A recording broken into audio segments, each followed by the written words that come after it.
cover some of the changes that have been introduced recently in the Linux kernel over the last 1 or 2 years, and that impact the implementation of support for new SoCs and new ARM SoCs. These changes are ARM specific for most of them. So who am I first? I'm an engineer at Free Electrons who do embedded Linux development and training since some time now. But the reason why I'm talking to you about ARM SoC support today is because I've been involved since a few months in writing and mainlining the kernel support for the new Armada 317 Armada XP ARM SoCs from Marvell. So Marvell has contacted us to do this work, so it's not the work I'm doing alone. I'm doing that together with my colleague Gregory sitting here and with the ARM from Marvell. So it's really the work of many people that I'm trying to report here. Besides that, I'm from France, just my horrible accent already.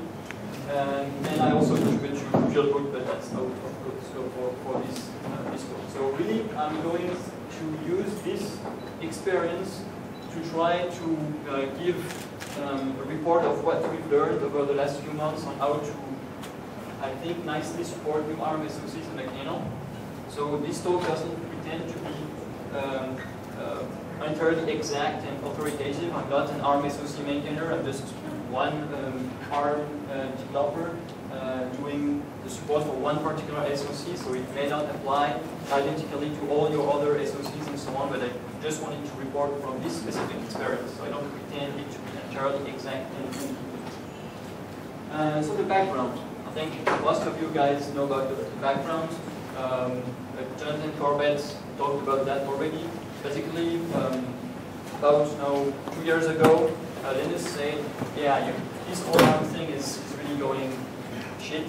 You need to fix that and clean up the code and create more infrastructure and do something.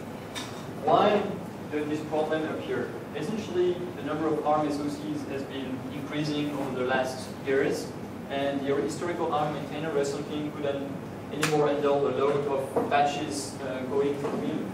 So the code started to flow directly from the sub-architecture maintainers. So for example, the OMAP maintainers, the Marvell maintainers, the, Tegra maintainers and so on, directly to Linus, which helped reducing the load on Russell-King.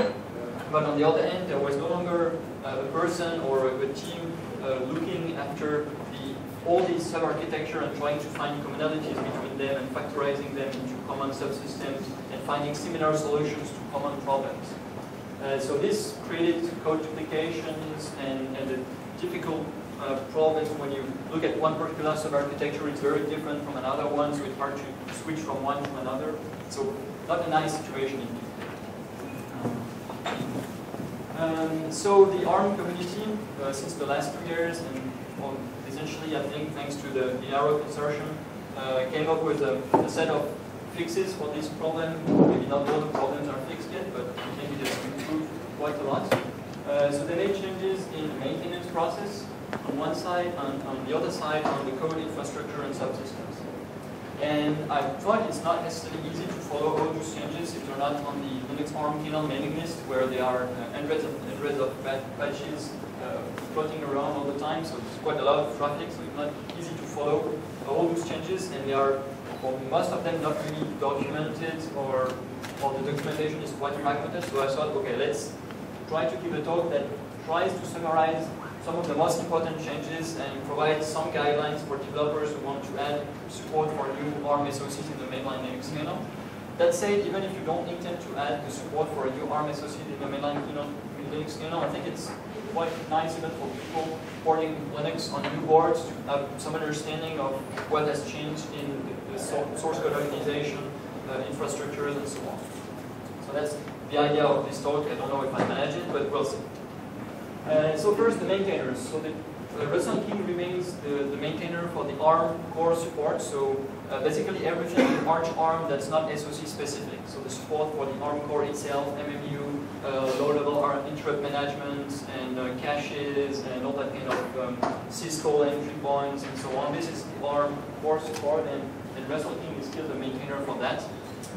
For the SoC specific code, so basically everything in Arch ARM Mac something or Arch ARM Lat something,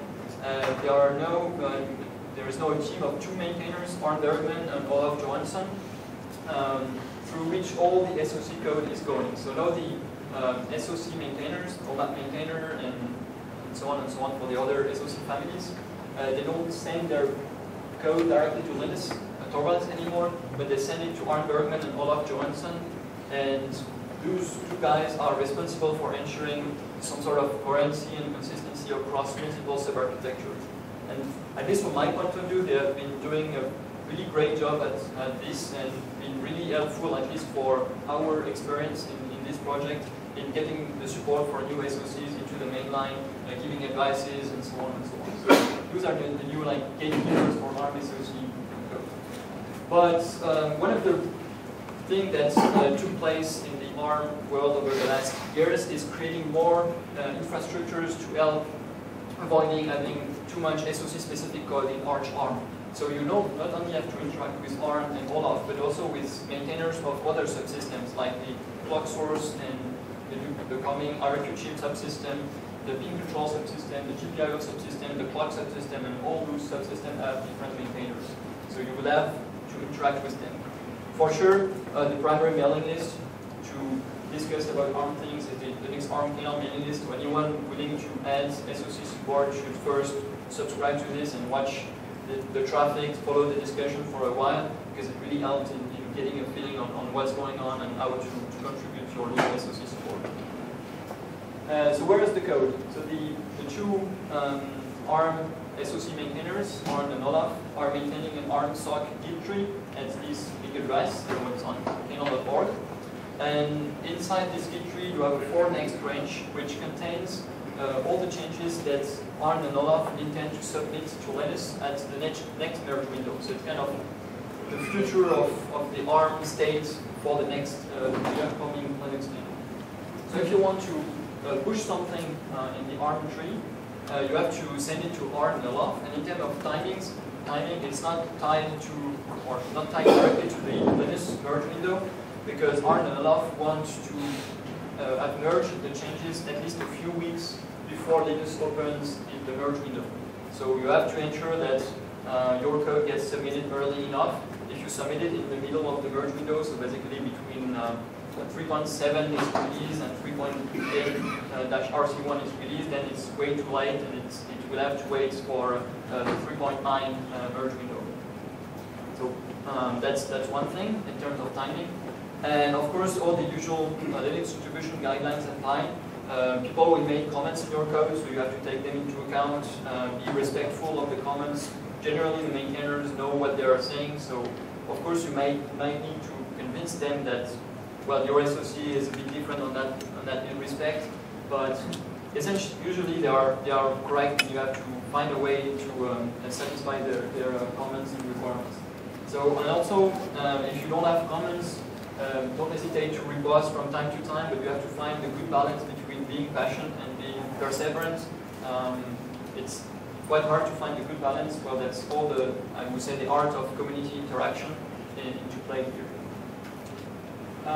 If you have existing code, like most SoC vendors have ESPs that they provide to customers, basically there are 99% of changes that it's just not usable at all for any mainlining. Especially at this time, because most of the ESPs of SoC vendors don't use any of the new infrastructures. So essentially, you have to start from scratch. The existing code might be useful as a reference to know how the hardware works and things like that. But basically, it's much better to restart from scratch and follow from the very beginning the new best practices of the ARM community. So to start, to start a new SoC support, you will have to work on first 6 areas that I've listed here, and we are going to go through each of them to see what the minimal SoC support means inside the Linux kernel. So the first thing is the device tree. So I think it has been around for some time now. Most of the people start to know about it, but let me give a short summary of what that is. So the device tree is, well, the idea of the device tree is to move a large part, if not the entire description of the hardware outside of the kernel sources into a data structure that's separate from the kernel, that is described using a specific language, and that gets compiled into a binary form that's more efficient for parsing than the Linux kernel. And so basically when the kernel gets booted, the bootloader loads boss, kernel image, and a device tree, a binary device tree.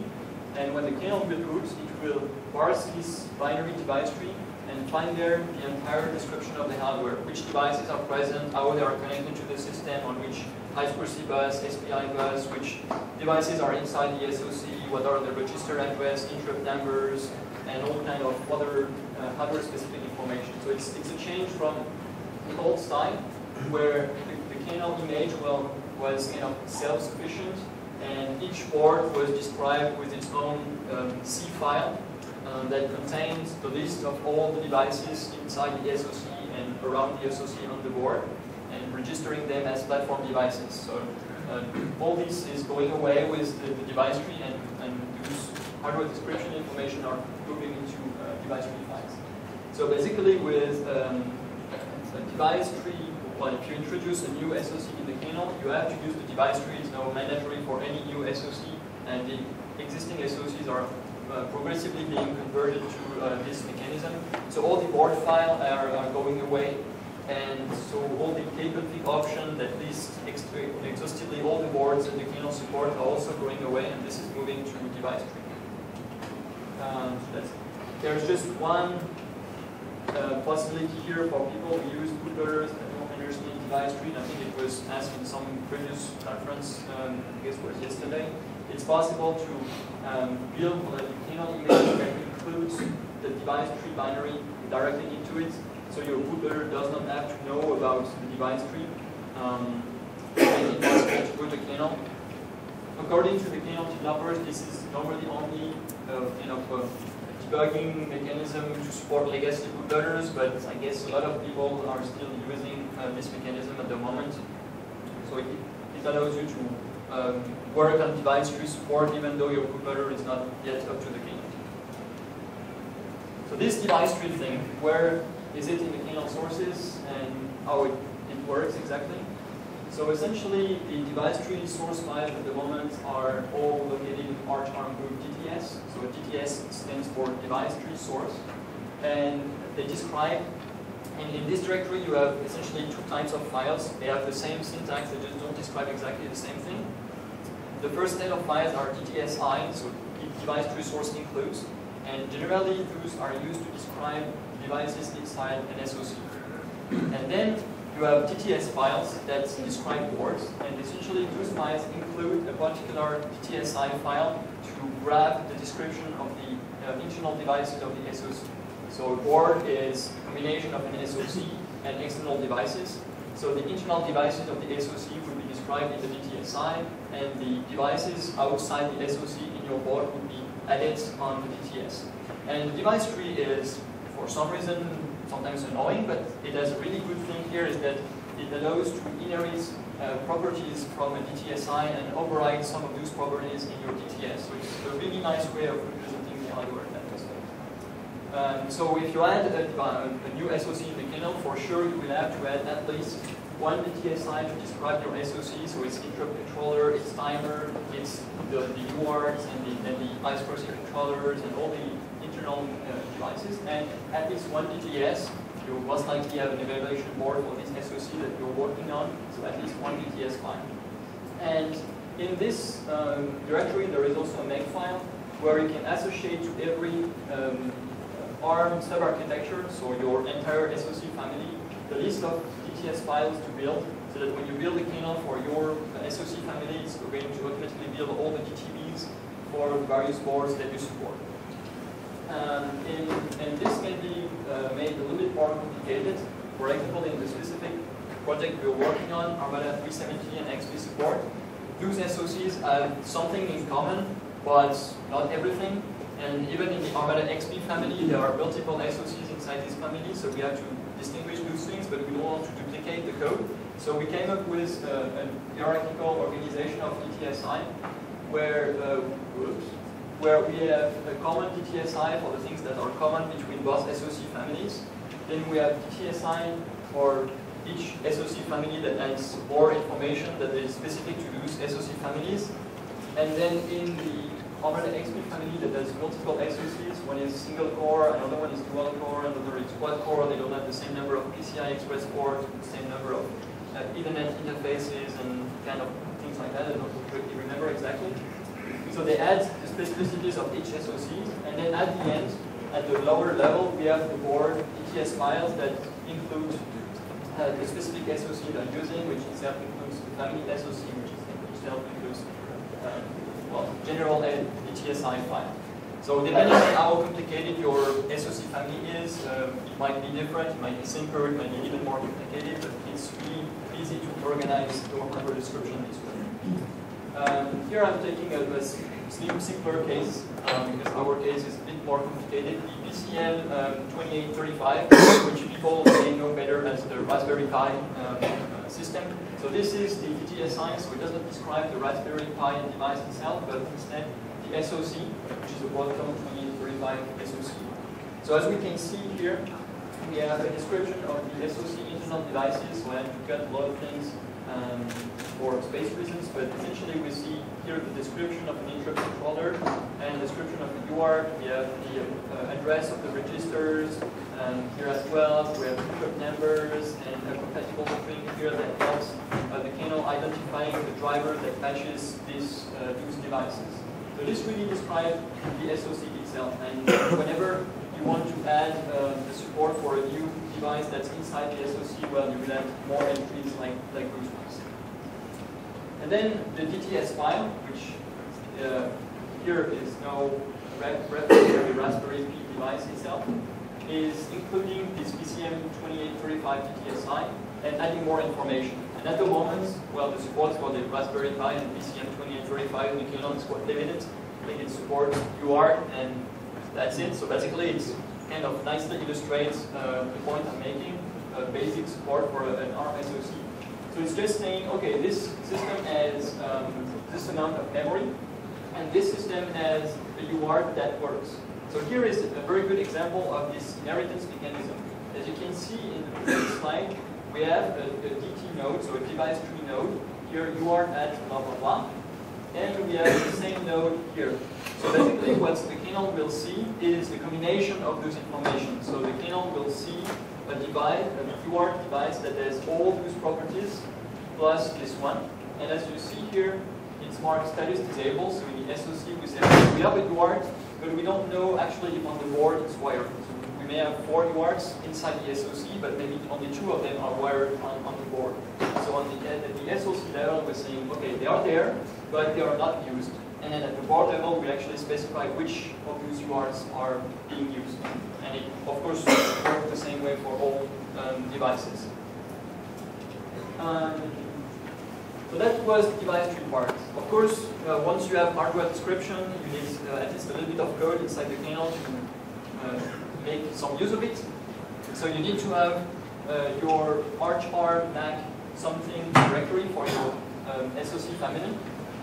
But first, before thinking about creating your own Mac something directory, you have to look at the existing SoCs inside the kernel and to see whether your SoC is quite close to an existing SoC or SoC family that the kernel supports.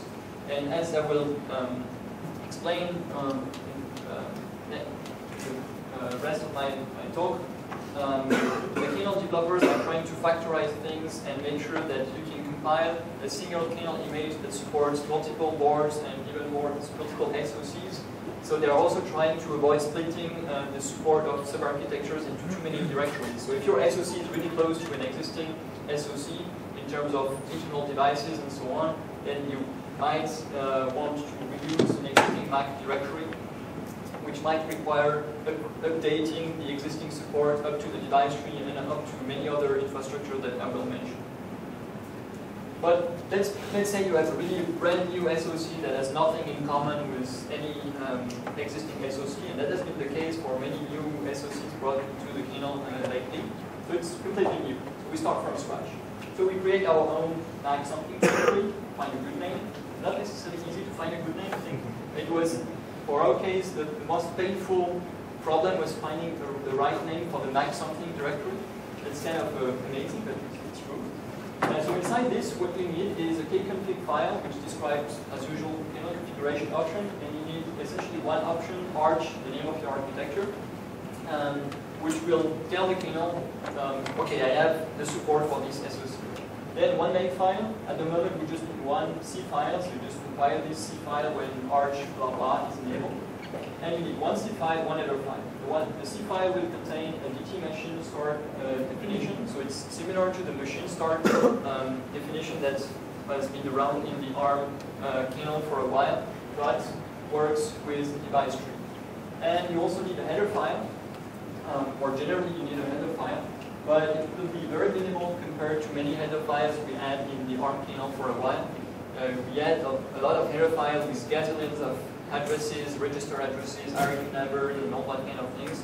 Throw all that away, and you need just a header file that provides the address for remapping the UART registers so that the kernel can do very low-level UART output. But for all the rest, the address and RFQ numbers and all the information will come from the device tree. So it's kind of an exception here for very low and early debugging, but for all the other information are going to come from the device tree. So it's really reducing the size of the code quite a lot.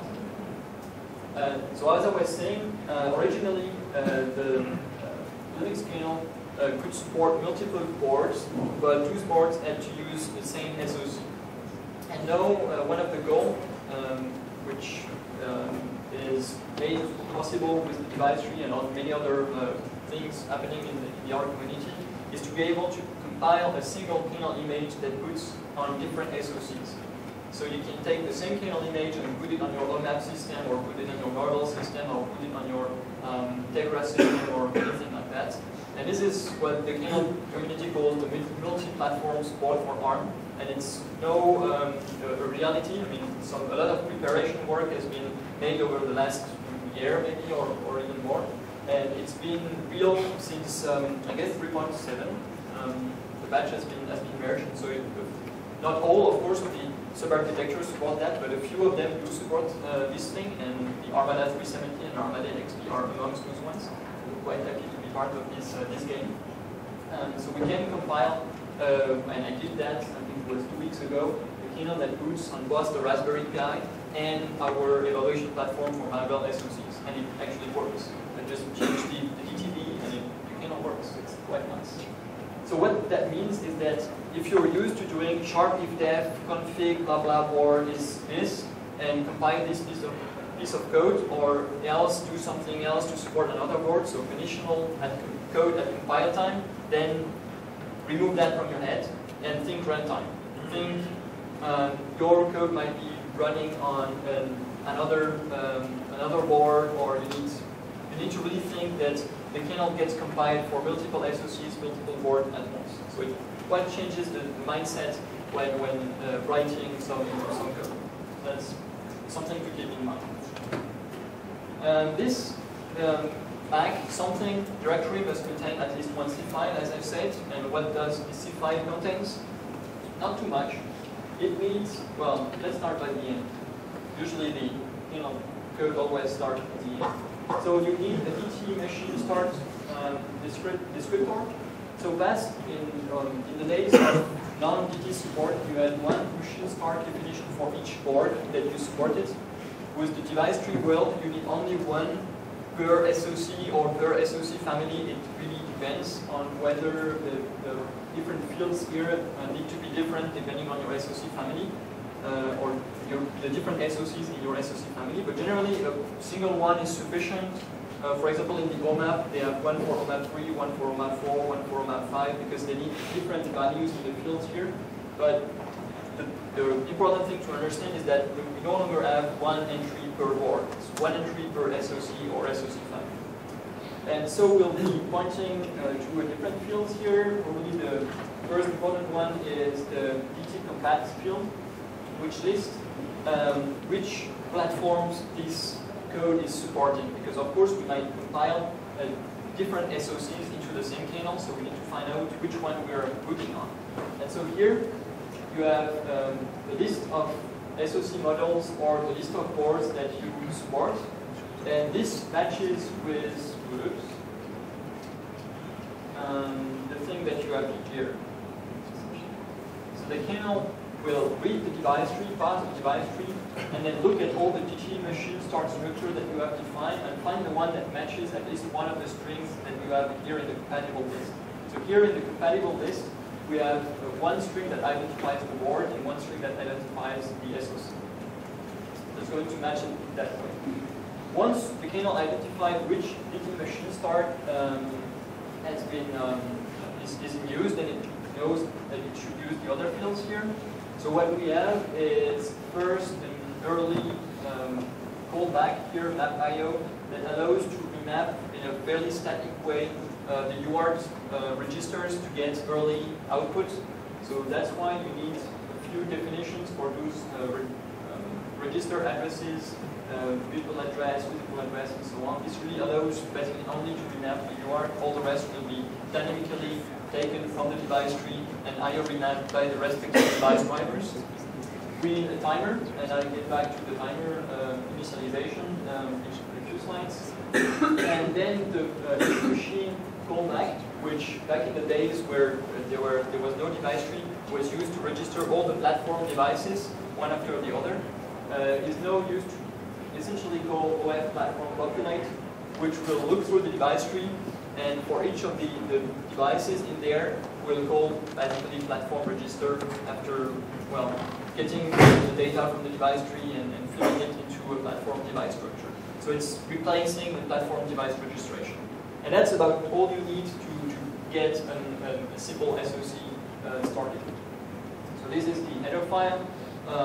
As you see, we just have minimal addresses for the UART.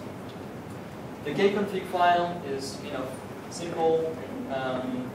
Here I'm doing a new SoC, and this SoC is implements an ARM v7 as an ARM v7 core.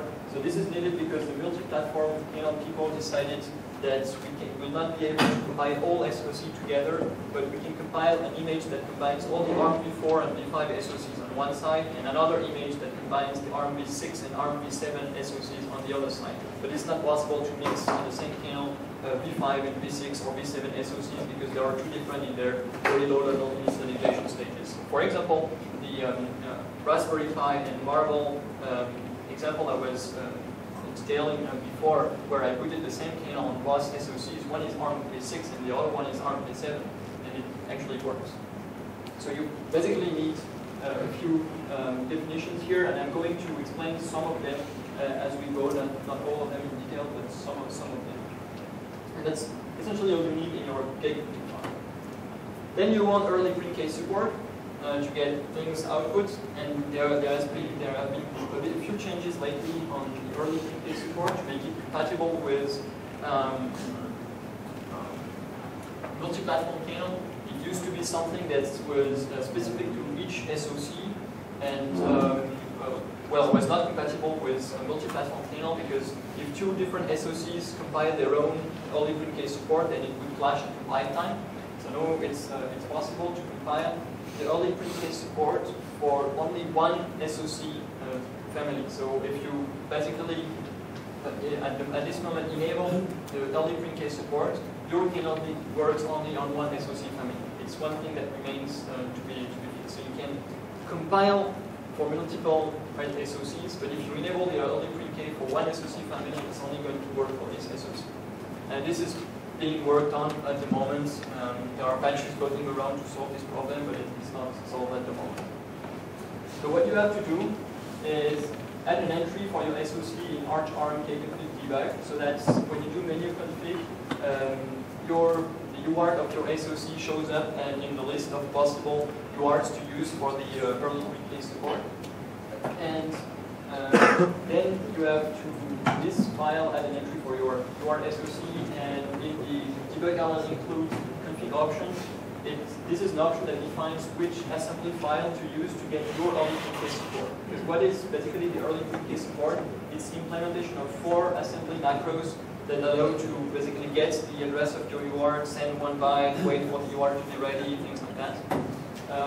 Often, you can just implement the ADR UART macro and then reuse existing code if your SoC has an 8250 compatible UART controller or a PL011 serial port controller. In that case, it's really easy. Just implement one ADDR UART macro that basically returns the address of your UART registers, and that's it. If you have a different serial controller, well, you need a bit more code, but it's still not that horrible. So that's about it for early print case support. It's quite easy. One assembly file, 4 macros, and that's it. And you can see your kernel that starts showing something. Then often you will need RQ controller support because you see your kernel booting, but it will start blocking at the moment it tries to get the timer up and running and find timer interrupts. So you need to implement an RQ controller driver. So many ARM SoCs, newer ARM SoCs are starting to use the JIC or big interrupt controllers, mainly the JIC for new ARM SoCs. So if your SoC happens to use a JIC interrupt controller, then you'll be happy because the driver already exists.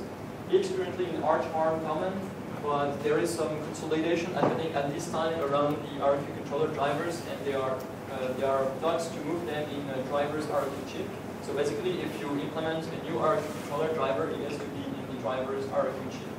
So for those who don't really know what's an RQ controller driver, essentially it gets called by the kernel when an RQ occurs and needs to read the register of your RQ controller to find out which RQ append and then tell the kernel, okay, this RQ number something, and also provide a few routes to mask and mask interrupts. That's essentially what it does. The RQ controller driver must support the sparse RQ mechanism and RQ domain mechanism. So basically those things were introduced to avoid having a fixed number of RQs in the system. In the past, each SoC was defining the NR RQ macro, which was saying, okay, I have 156 RQ maximum. But of course, if you want to do multi-SoC inside the same kernel image, it doesn't work. So now it's a lot more dynamic. And each RQ controller allocates its own RQ domain, which basically maps the virtual interrupt numbers that Linux has with the physical interrupt numbers relative to this specific RQ controller. So, for example, if you have more RQ controllers like GPIO expanders and so on, they will also allocate RQ domains to map the 0 to 31 RQs physically to, I don't know, 200 and up to 231 RQs visually in Linux. It must also support the multi-RQ ender mechanism. In the past, whose RQ controller driver were implementing a given symbol in the kernel, which the Linux kernel was calling to look what RQ happened. But of course, if you compile multiple SoCs, you have a clash of symbols, so now they need to register their RQ ender in this field of the DT machine start structure. And the DT machine start structure must also field the RQ field to call the function that registers the RQ controller.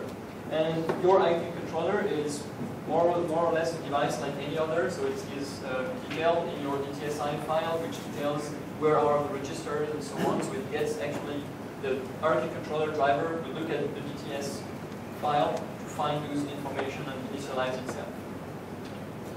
Another thing you need is the timer driver.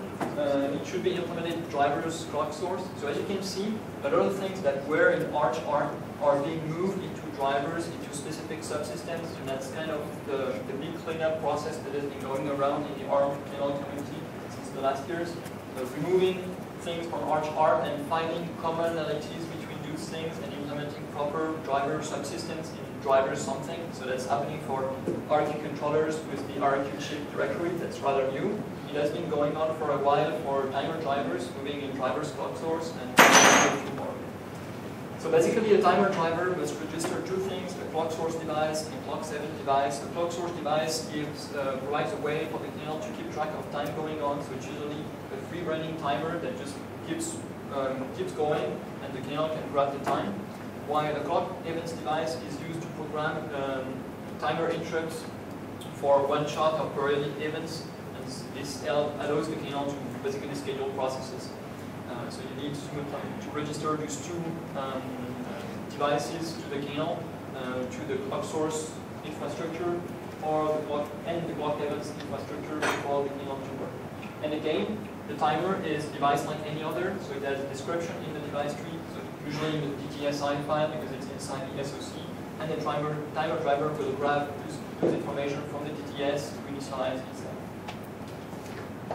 And finally, for your first step, you will need a serial port driver. So if you have a 8250 compatible or PL011 UART controller, then you're happy because it's already there, and the only thing you have to do is in your DTSI file add the record information like register addresses, interrupt numbers, maybe a few other things. But once you have that, it's done. So basically, in our case, it was an 8250 compatible controller, so we just had to add a few lines of code in our DTSI plus status equal OK in our DTS, and bang, serial port started working, so nice. If you don't have an 8250 compatible or PL011 controller, then you have to write your own driver, obviously. So it goes in drivers, TTY serial, and it needs to be a proper platform driver, which has device tree binding. I'm going to talk a bit more about device tree binding later. Integrated with the UART in console subsystem, and you have to deal with Alan Cox, who is the maintainer for the serial port driver, and also Greg Koratman with the overall TTY layer. But I'm not going to dive more into serial port driver. It would require an entire talk, and we hopefully didn't have the time to, the need to do that. So it was quite nice. And that's about what you need for your first step. I'm going to go back to my first diagram here, because I hope I haven't lost you with all those details. I'm sure I've lost people. So we have our device tree. We have our basic C initialization file with the DT machine start structure. We have a timer. We have RQs. We have early print case support. We have serial port driver support. And that's about it. We have the basic SoC support. Of course, it's basic. You have no storage, no network, no nothing, but it boots. And if you compile a root file system as an Initron FS, so integrated inside the kernel image, you can put into a Linux system that runs, that works. You can, test it a little bit. And that's no time to submit your basic ARM SoC support.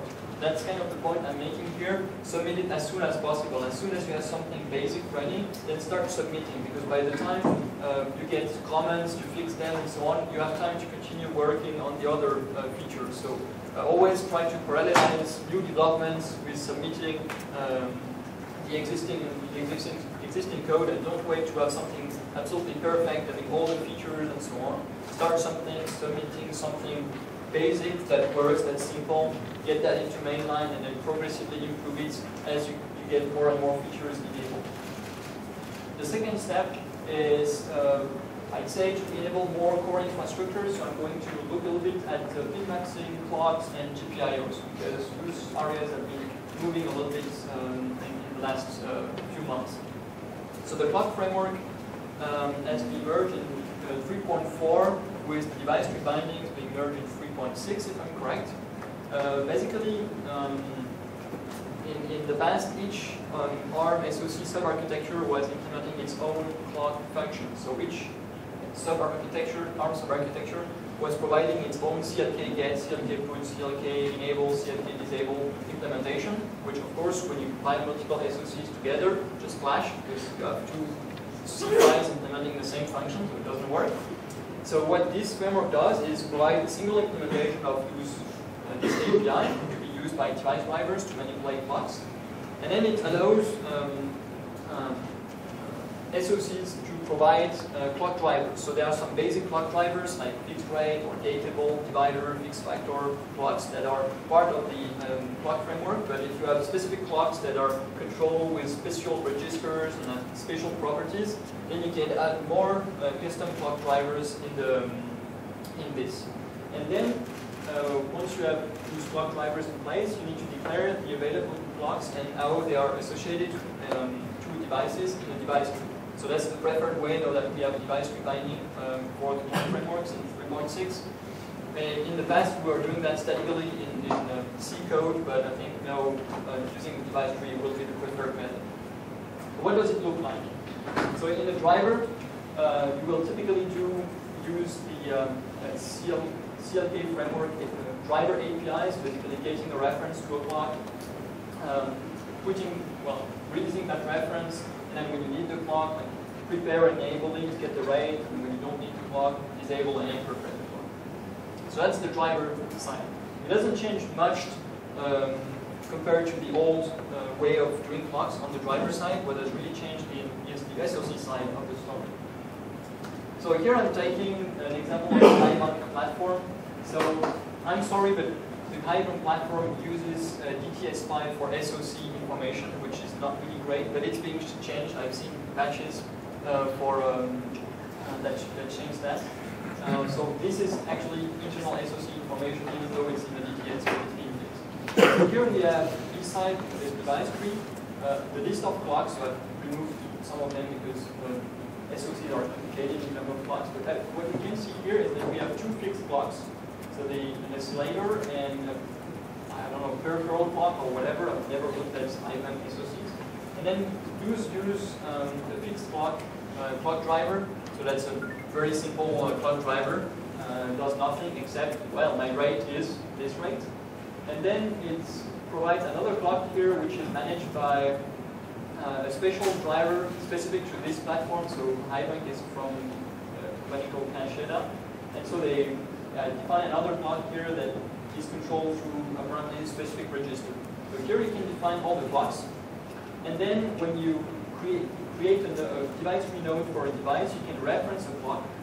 And when your driver is doing CLK get, without having to do anything special, it automatically looks in the device tree, find that the clock that's associated to your device is PCLK, and so it will use the fixed clock driver and associate this fixed clock driver with the CLK get, CLK put, CLK gate write calls that you will be making. So now every new SoC that gets into the kernel and that wants some form of clock control needs to use the clock framework. So that's kind of the summary of what I was saying. I'm kind of late, as usual. Next thing is pin maxing. So I'm just going to talk really briefly about this. Many modern ARM SoCs have many more peripherals, and they have pins going out of the chip. So we mux those pins, and we can only use one of the devices on the particular pin.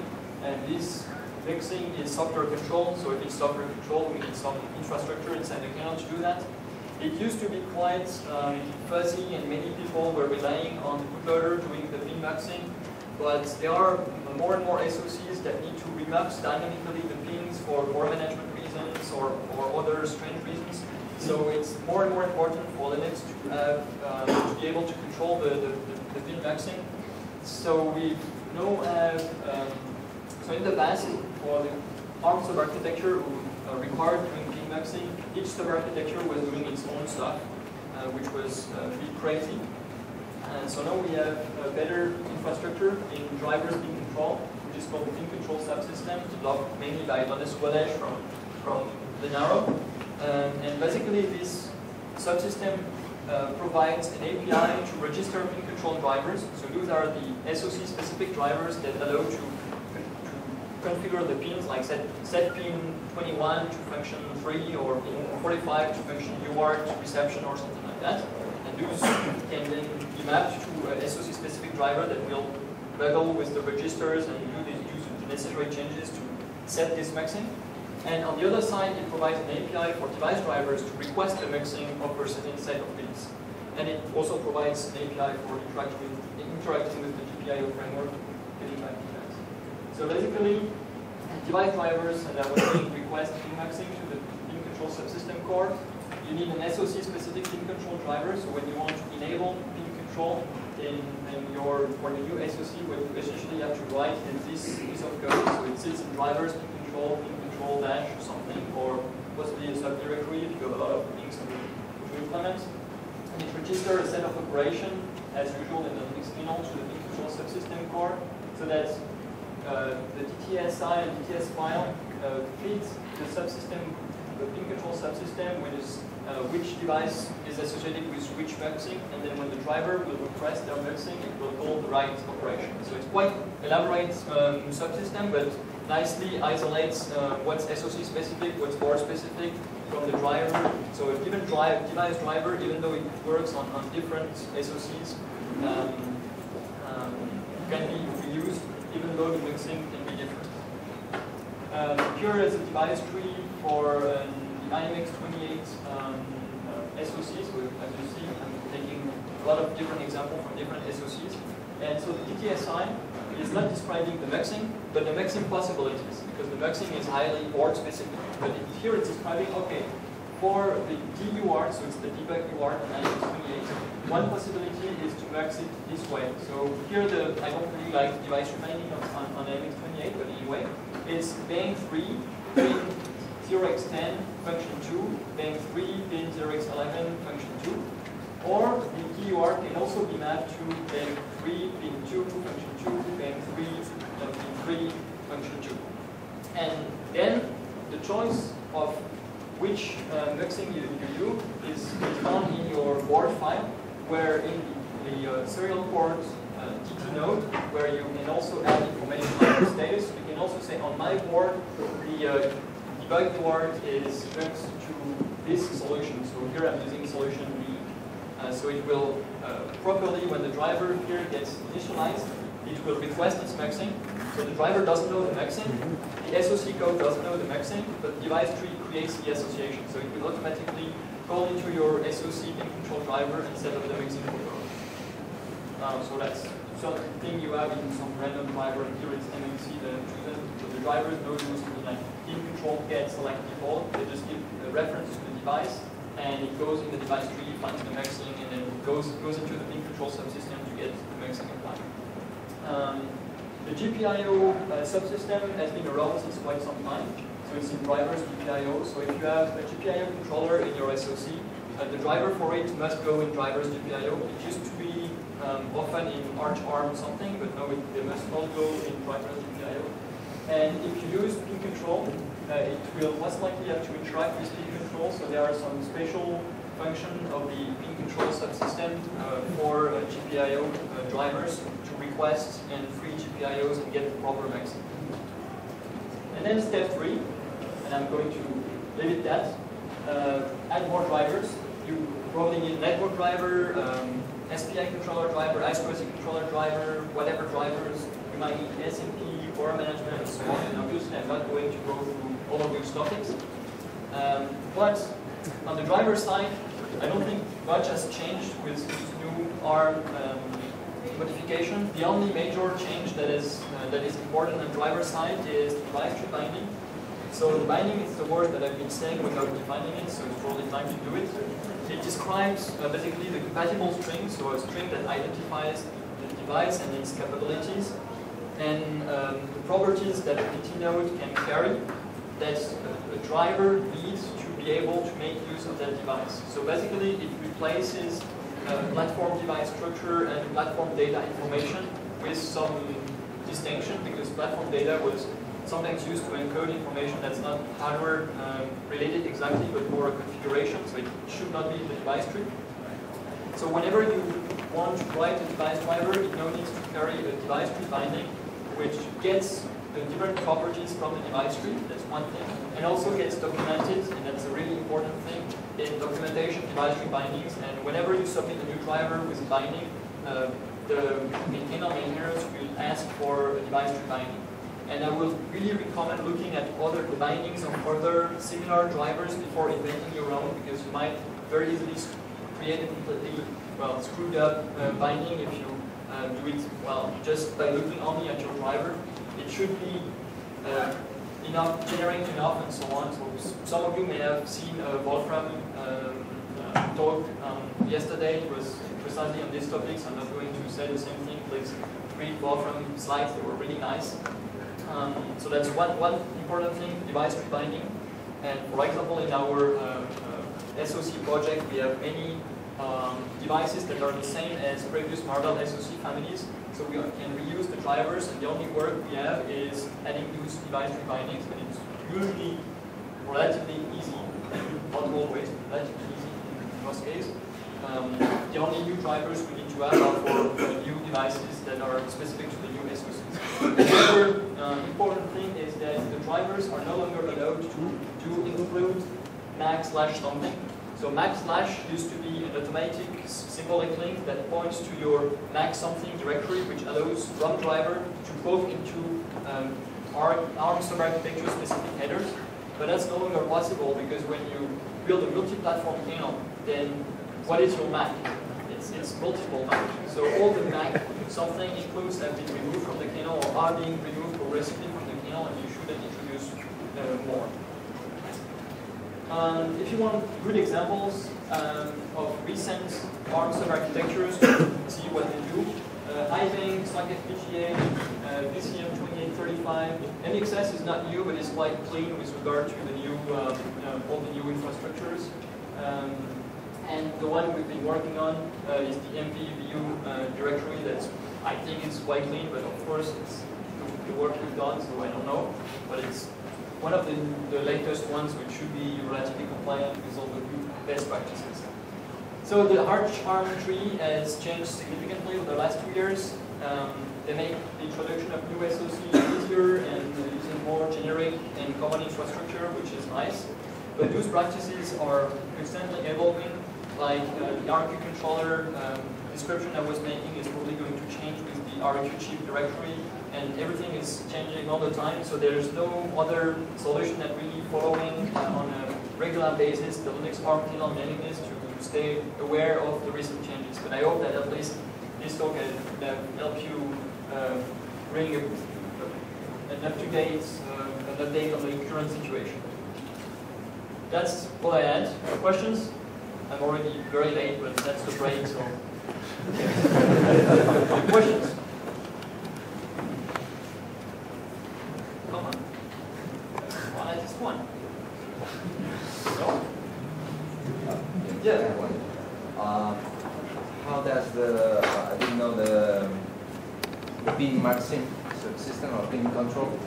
So how is managed word pin maxing? So basically chaining out of the socket. If I take two pins out of the socket and interconnect them, yes. Do I have to do the same sort of, how do I describe that to the GPO? So you're taking two different pins and you're connecting them together outside the SoC?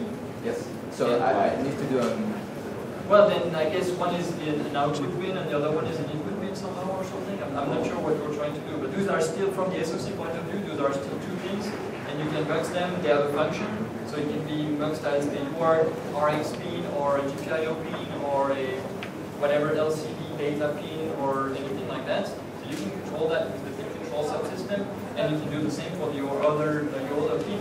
And then what you do outside your SoC is still your work. I mean, if you do something completely stupid outside your SoC with your pins, it's your fun. If you just like have two LCD data lines and you connect them together, then it's just not going to do anything useful. But I'm not sure it's your question. I think there was like a word-specific layer inside the GPIO or the pin control subsystem. Well, there is a board-specific part in the pin control subsystem that is inside the device tree source file.